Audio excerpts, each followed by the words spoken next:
Bonjour à tous et bienvenue dans cette nouvelle vidéo.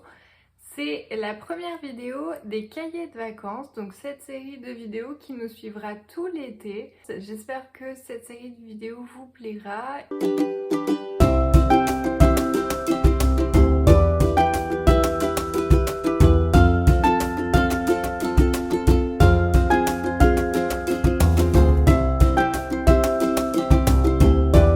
Donc pour cette première vidéo des cahiers de vacances, on va parler du thème des oiseaux et de la physique quantique, comme vous l'avez vu dans le titre. Donc ne vous inquiétez pas si vous ne savez pas ce que c'est que la physique quantique. Je ferai quelques points tout au long du sujet pour voir avec vous ce que c'est, de quoi ça parle, etc. Toutes les sources de cette vidéo seront dans la barre d'infos. Ça fait déjà plusieurs années qu'on sait que les oiseaux ont un sixième sens. Ce sixième sens, il est sensible au champ magnétique et c'est ce qui permet par exemple aux oiseaux migrateurs de se repérer. Ça, on le savait déjà. Et la découverte qu'on a faite récemment, c'est que ce sixième sens serait lié à la physique quantique. Donc cette vidéo se base sur des travaux parus dans Nature, donc des scientifiques de l'université d'Oldenburg et de Oxford qui ont travaillé sur ce sujet, et je vais essayer de vous simplifier le sujet tout en faisant réviser la physique quantique. Donc en 2018, ils avaient trouvé dans l'œil des oiseaux une protéine qui s'appelle le cryptochrome 4 qui aurait un lien donc avec la lumière et le magnétisme. Donc pour cette nouvelle étude parue, ils se sont basés donc sur cette protéine et ils ont commencé à mieux l'étudier. Donc ils ont reproduit ce fameux cryptochrome 4 et ils ont tout d'abord démontré que celui des oiseaux migrateurs était beaucoup plus sensible que celui des poules ou des pigeons par exemple. Donc première conclusion, ce cryptochrome 4 chez les oiseaux migrateurs est beaucoup plus sensible que chez les poules et les pigeons. Et ensuite, ils ont découvert que ce cryptochrome 4 était capable de produire des neurotransmetteurs. Donc qu'est-ce que des neurotransmetteurs? Ce sont des petits messagers envoyés au cerveau. Donc la suite logique de cette étude, ça a été d'étudier cette réaction. Ils ont remarqué que la particularité du cryptochrome 4, c'est qu'il avait un nombre impair d'électrons.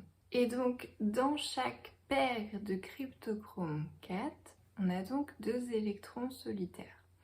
Ces électrons solitaires, ils forment des dios, donc avec des spins opposés. Donc là, on va faire un petit temps d'arrêt. On va revoir ce que c'est les spins et le concept de la physique quantique pour mieux reprendre par la suite l'explication de l'étude. Donc tout d'abord, qu'est-ce qu'un spin? Le spin, ça a plusieurs noms déjà, donc on appelle ça spin, moment angulaire ou cinétique intrinsèque, donc c'est la même chose. Et donc ça définit les molécules quantiques ou quantons. Donc ce terme, donc spin qui est anglais, ça définit le mouvement de rotation autour de lui-même de particules ou d'objets. Et donc la grandeur associée, c'est le moment angulaire intrinsèque.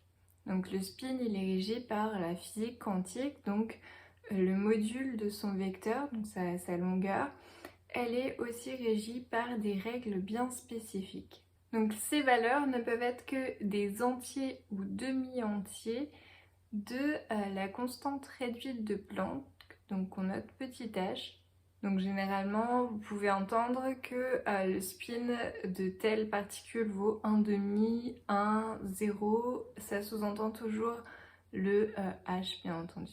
Donc les orientations du spin sont aussi quantifiées, donc il ne peut y avoir que 2s plus 1 orientations possibles, sachant que S est le spin. Donc par exemple, pour un électron, dans le cas où on est, donc le spin de l'électron c'est 1 demi, donc il ne peut y avoir que 2 orientations possibles. Donc revenons à nos oiseaux et au spin des électrons du cryptochrome. Le spin de ces électrons fluctue environ 1 million de fois par seconde. Et donc particulièrement, si on veut préciser, en fait ça marche par couple, comme je vous ai expliqué, Et donc quand un est positif, l'autre est négatif. Ça varie toujours en contraire. Mais surtout, ce qui va nous intéresser, c'est que pendant un court instant, les spins de ces deux électrons, de ces couples, va être parallèles pendant une petite fraction de seconde.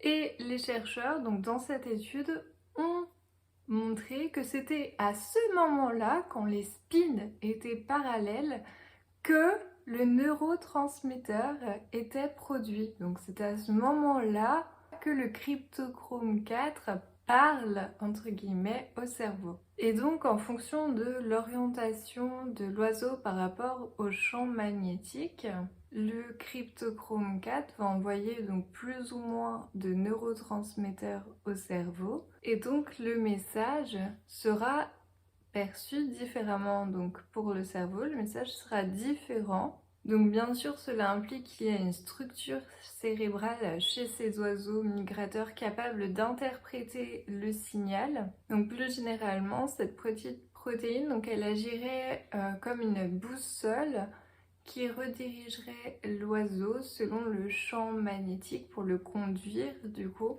donc en fonction des neurotransmetteurs qui sont envoyés. Donc cette étude se conclut sur le fait qu'on aimerait du coup étudier cette protéine sur un animal vivant maintenant et donc percevoir la structure capable de réceptionner ces neurotransmetteurs et le transformer en signal. J'espère que ce premier cahier de vacances vous a plu. J'ai personnellement beaucoup aimé travailler sur le sujet. J'espère que ça vous a fait réviser un petit peu de physique quantique, de spin, etc. On se retrouve la semaine prochaine pour le deuxième cahier de vacances. Ciao ciao!